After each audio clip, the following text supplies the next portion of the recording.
Welcome back. Today we've got the parts for the Q7 behind me, and hopefully after so many attempts, I've got the right color for it. Let's find out.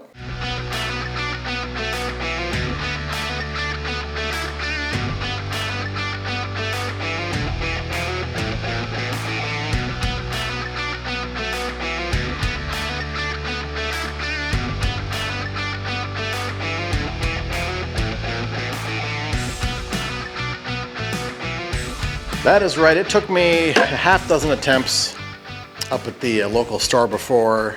It just wasn't gonna cut it. I was trying to get by with the base clear when I actually needed the base and mid and the clear. So doing some research online, I found our EPaintSupply did have the LS9, our paint code for the Glacier White Metallic for our Q7 project. And I ordered a rattle can a little while ago, did a spray out of it, and it was a pretty good match for a 10-year-old paint job. I did find out the rear bumper had been resprayed at one point in time. When I took everything apart, it looks like it was sprayed, assembled, just masked off, and that's what caused some of the chipping the owner wanted to have taken care of. So I broke everything apart and got it a couple of nicks and stuff filled in. There were some road chips underneath the bottom back here that I filled in with some skim coat, sanded back, so that looks pretty good. I may go ahead and put some SEM chip guard under there for a little better protection going down the road again. And otherwise, I've got the base coat, I've got the mid coat, the pearl. Never shot that before, so we're gonna figure out together how well this works. Rattle cans came base and mid, which is the pearl, white pearl. So I'm gonna go ahead, tack this thing down. We've got our floor wetted down, get our paint gun ready to go, and shoot. This is ready to go. I don't have to mix it up with anything. It's already set to go. So let's just get to it. Sure, did I skip a ton of steps for you? Yes, bumper, we did a while ago, you saw that. If you haven't, go up here and look for it. Otherwise, this I broke down, cleaned up over the last couple of days when time allowed. Customer does want the car back. Pretty quickly, they've got some projects, some racing or track days to have the car back for.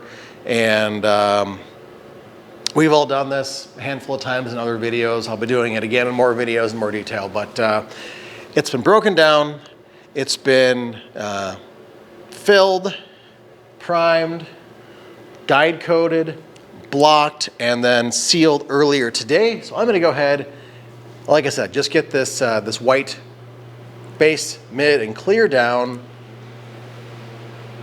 and hopefully it looks good. Alrighty, well, here we go.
Well, so far the votes are not in yet. Mixed results. I'm not sure I liked how happy this first coat laid down. It seems a little blotchy, but it is starting to flow out. So again, you know, this isn't my typical base clear with your base, your reducer, and your hardener. So we're gonna let this flash off and come back and get our second coat on. Good news is it looks like the 1 quart looks like it's going to be enough for 2 coats at least, and we'll go back, and if we need to touch up anything, I will.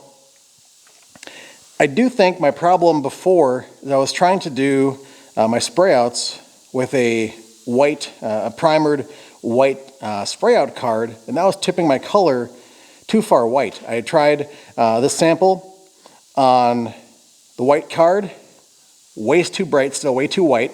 Then I went and grabbed the new gray one, and that seemed to tip it a little bit grayer and darker and tone it down just a little bit. Was really close. Here's the actual, albeit dirty now. Here was the spray out I made.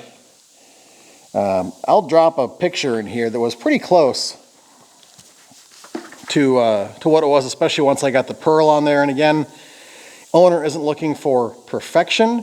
It is a daily driver, tow rig, but he wants it to look, better than shade tree. So that's what we're shooting for here. Like I said, let this flash off. We'll come back at our second coat of base down. Alrighty, well that first coat flowed out a little better than I thought it would. So I'm going to keep rolling here. We've got our second coat to throw on here, and then move on to the mid coat.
Alrighty, there's our second coat down. I'm going to let this flash about 10-12 minutes here and take a look at it. I think there's maybe a couple spots I could just put a little more on, kind of the base right by the wheel wells.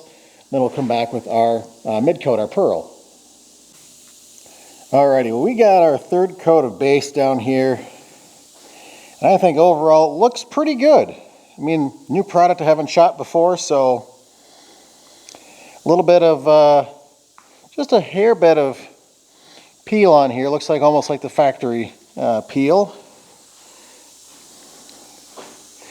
We've got these areas. Remember these areas down here, the ones I skimmed up and cleaned up. May throw a chip guard on there, we'll see. But the big kahuna was the new front bumper cover.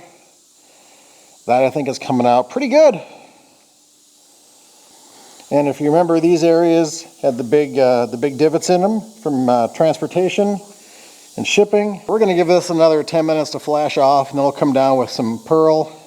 When I did my sample, I did 2 coats of pearl out of the rattle can, and I thought that was just maybe a little too much. But again, the car does need a good paint correction on it, and little bit of chalky, just chalky finish on it right now. So I'm going to probably do a good coat of the pearl on there, maybe one lighter, kind of a drop coat, and see how that goes. We do have a quart of it. I'm not worried about not having enough material, but I don't want to have too much pearl in these repainted parts so it looks out of the ordinary. Again, we're not doing any blending on this. Owner did not want that done. That's why he didn't spend the $8,000 at the other shops, because they didn't want to do it without blending. He didn't want that, so we're doing what he's asking. So again, we're going to let this flash off a little more, then come back with our pearl, and we'll be right back. Alrighty, well, yay, furnace. We're back. Flashed off. I've got my pearl ready to go, so I'm going to grab some fresh gloves, and we'll just get to laying that down.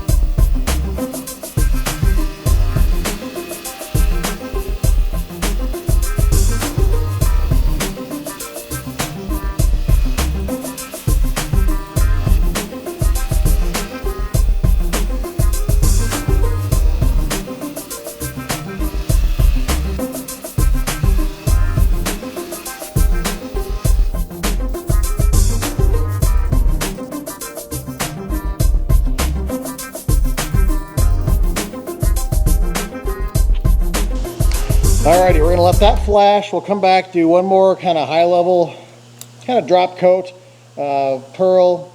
Maybe I'll do a second coat, we'll see. But anyways, let this flash, we'll come back. And you know what, I'm gonna skip the second coat on camera here. We'll just come back when it's time to lay down some clear. And hopefully, this is gonna look decent. It's shaping up so far.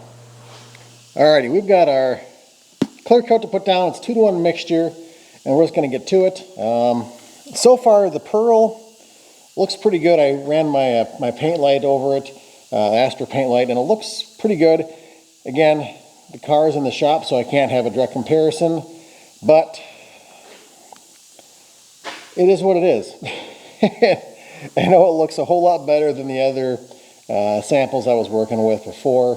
So if anything, it's going to be possibly a little more vivid and bright because it's 10 years newer than the rest of the car, but hopefully the owner can get a paint correction on it and make everything match up pretty good. So let's just start laying down our clear.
Alrighty, our first coat of clear is down. Actually the lower section of the rear bumper looks pretty well flawless already with just the one coat of clear on there. The other two are really good. Second coat, of course, we're going to hit with all three sections, but I'm going to let this flash off for about 10 minutes, and we'll come back and throw on our final coats and wrap up when this thing is all painted. Okay, well, we wrapped or unwrapped everything. There is one little spot behind the windshield washer, pop out, a little bit of bridging, so hopefully that's hidden, and I'll show you the stuff tomorrow when it's all dry and I can breathe. The other area, right where the grill sits, a little bit of wrinkle, not sure why. Everything was cleaned and prepped and waited long enough between coats, so who knows, but we're gonna let this dry overnight, come back tomorrow, and hopefully everything lays down except for those two little spots that I mentioned, and we can start assembling this thing. So I can leave the, let it air out and keep it warm in here tonight, about 75 degrees, excuse me, and whatnot. So I'm gonna do that, put my mask back on. Sorry. I'm gonna go ahead and put my mask back on, air this place out, yeah, and we'll come back tomorrow when it's a little easier to see and breathe. Well, it's definitely been a minute. I did go ahead and got the bumper reassembled, mostly just a couple of minutes here and there. Got to get it back to the owner, but the biggest thing I was waiting on was two things. One of the windshield squirters was for the wrong side. So I ordered a replacement one of those for the correct side, and then also the owner had provided me with the original Audi emblem, and that was just about 4 millimeters too big, too wide and tall to go on this new aftermarket grill. And I've spent the last probably 2 weeks digging around looking for the proper sized item, and I found there were a handful of them on eBay. They're all like black or carbon fiber or really the wrong size or stickers, and I found 1 or 2 vendors that had, again, it's plastic, but the 294 millimeter, I think, size. And I think this is gonna fit just great. There's a little inset, and then everything goes right in here. That fits, and that allows us to then put the grill back on the car, excuse the cough. And that hopefully then allows the camera I had to fabricate a place to sit right in here, mount perfectly. This front end kit did not have a mount for the factory front facing camera, and I really didn't want to just zip tie it up and have it be unusable. That seems like a waste. So I fabricated, well, I drilled a hole and used some JB Weld. Dog, don't tip the camera over.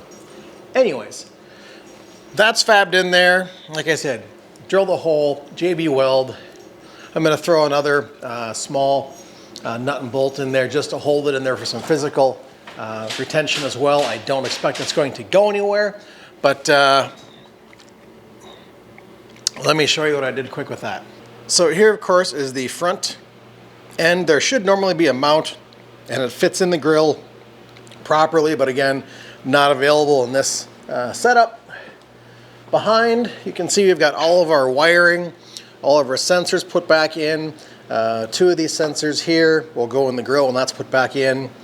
And here was the plate or the mounting bracket that the camera had originally. I don't have any point of reference for how it was mounted on the original bumper, but it would have gone in here somewhere. So I've got this glued in, epoxy, or JB welded or whatever. And again, I'm gonna try and get a little nut and bolt right through there. But what I'm gonna do now is go ahead and get that grill assembly with the logo back in it and push that onto the bumper assembly. Then we go ahead and get the Audi out of the shop, bring it up here to the garage. Yep, we're still in the garage. Hopefully, this is, you know, endish of April. Hoping real soon I can get back down to the shop for some permanent work, because going back and forth is getting a little tiring. Anyways, I digress. Let's get that grill put together and on the car. Well, this has no instructions with it. The grill, the other part I got, nor the new logo, emblem, whatever you want to call it. So I guess we just kind of punt and hope it goes in the right way. We do have a number of clips and things, so hopefully we get it right. This is definitely one of those things where it goes in once and doesn't come back out in one piece. Oof.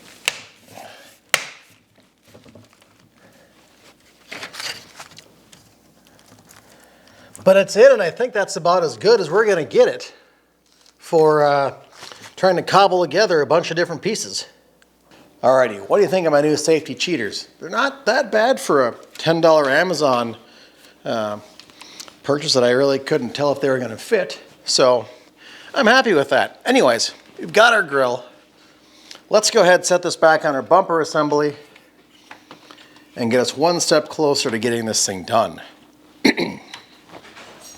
Now I test fit this before and it was a okay fit. This grill did not come with the front end kit.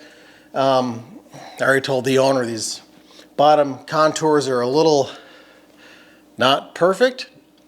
He's okay with that, so we're just gonna send it and try and get everything as close as we can.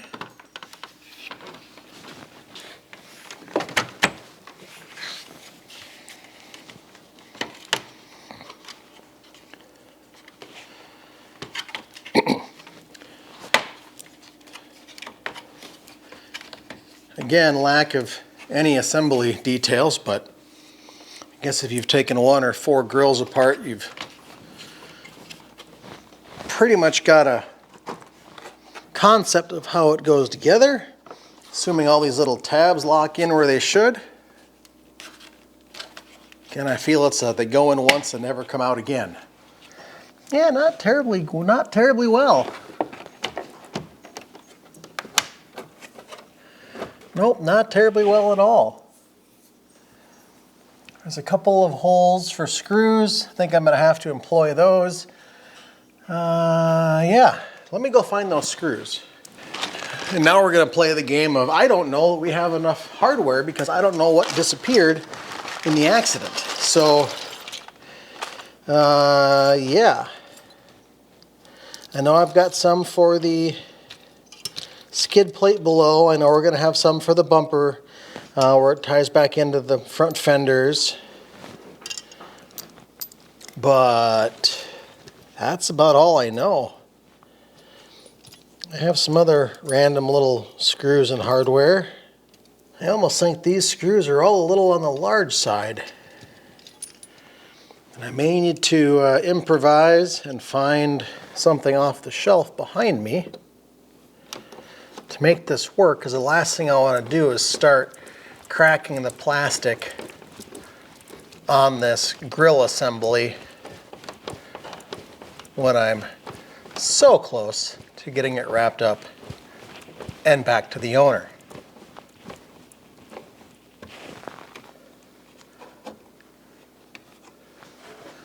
So, yeah, I'm gonna find some different hardware for back here, get this put in, tied together, but you can see it looks, it looks pretty good. I'm kind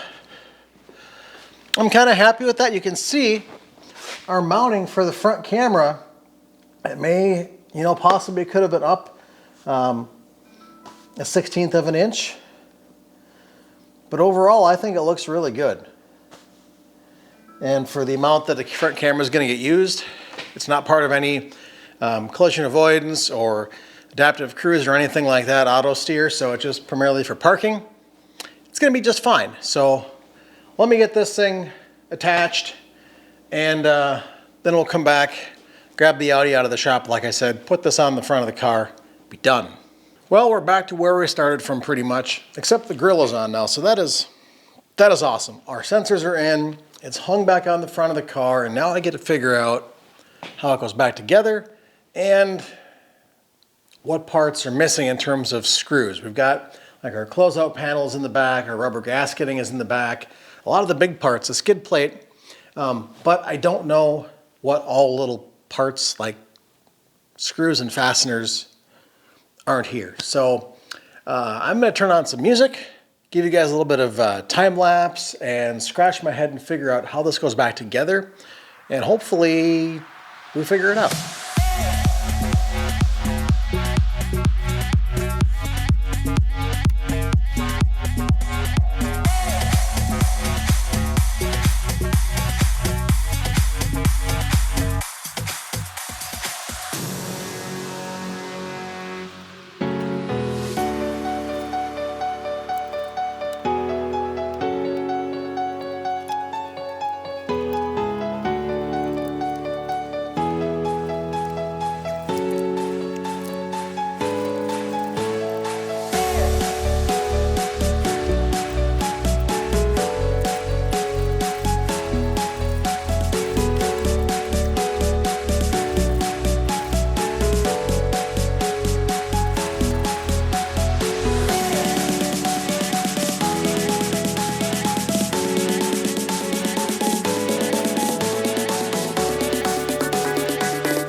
Well, the front end is on, minus this front clip going into the fender that's being rather problematic.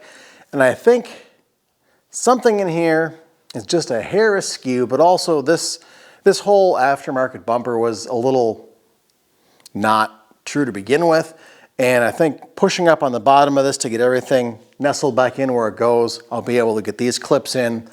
But not really a lot you can see there. Plus I've got the skid pans underneath to put on, but the headlights are in, the grille is in, the closeout cover is in, and it fits marginally well.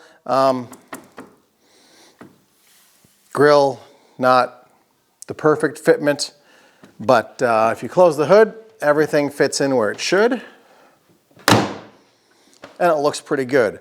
Like I mentioned, something is tweaked just a hair. There's about maybe a 1/16 of an inch difference with this little gap in the hood over here to the passenger side, at least by judging my pinky. I did throw a shim in here to bring it up a little bit, and that's helped out quite a bit. But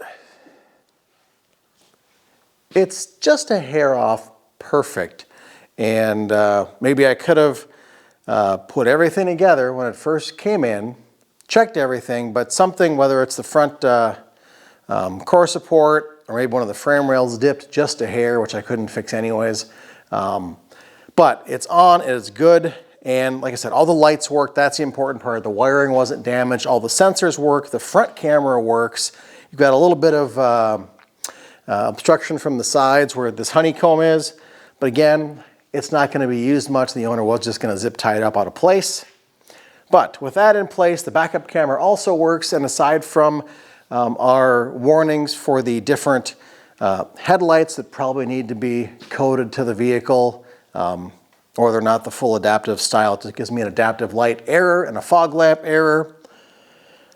But they're in and they work. So that's something the owner can address if he wishes. I don't have any of the Audi programming stuff, and I doubt the Autel is going to let me reprogram these headlights to the vehicle. Last thing to do, like I said, is get those skid plates underneath, back it off the ramps, and then we're done. So let me wrap this bottom stuff up underneath, get this last couple of clips in over here, and we'll be done. Take her outside and send it back to the owner. Well, we've wrapped up the Q7. I did skip a few, more than a few little steps. But really it was just putting on all the little fasteners and the wheel well and the screws and the hardware underneath and the skid plates, which by the time you get a camera in there in my hands, you're not going to see anything anyways. I bet you can probably figure out how it goes. Overall, I think it turned out really well. The paint, again, without blending it, you've got 10 years of fade to account for, but I think it's as good of a match as you're going to get without having a blend or having the car at the dealer with the booth and with all the paint options to go and tint it. I think it turned out pretty darn good. The one thing we didn't put back on is these black wheel arches here. They were about $600 for the pair of them, and at the time the owner was looking for a less costly option. But so we're going to send this one back to the owner, which gives us the ability to, well, work on hopefully Darren's Challenger. Remember, this was a referral from Darren, somebody he's known for a long time. So thanks to Darren for the referral, and thanks to Eric for letting me put this back together for you. So until the next video, have fun doing whatever it is you're doing, and we'll see you in the next video. Also, don't forget, like the video, subscribe to the channel, and we'll keep working on cars. We'll see you real soon.